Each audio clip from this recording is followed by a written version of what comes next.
Маријан Танушевски, поранешен раководител на Македонскиот центар за лобирање при Македонското научно друштво од Битола и поранешен председател на уредувачкиот совет, е новиот председател на Македонското научно друштво. Оваа одлука ја донесоа членовите на друштвото на синокешното редовно изборно собрание, а 2-годишен мандатен период беше доверен и на членовите во новиот управен и надзорен одбор.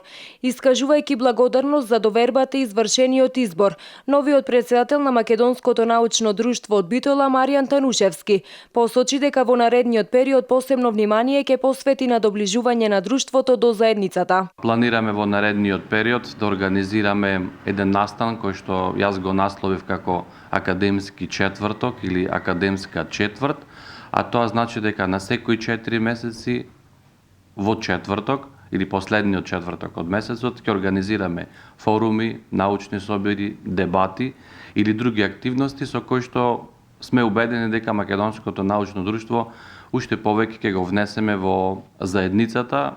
Сакаме да бидеме поотворени, подинамизирани наспроти до сегашниот период. Во својата програма Танушевски планира издавање на списанието Прилози на англиски јазик. Новина ќе биде списанието Прилози, кое што во изминатите 55 години се издаваше исклучиво на македонски јазик.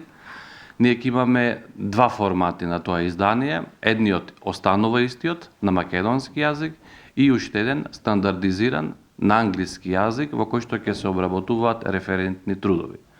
На тој начин исто така сметаме дека ќе дадеме дополнителен придонес во академската заедница. Новиот одбор на Македонското научно друштво брои 11 членови, и тоа Дејан Илиев, Лидија Стефановска, Никола Главинче, Невенка Груевска, Изабела Филов, Наташа Мојсоска, Екатерина Михелкис, Зоран Пејковски, Александар Литовски, а за председател на уредувачкиот совет е назначена Даниела Андовска-Трајковска.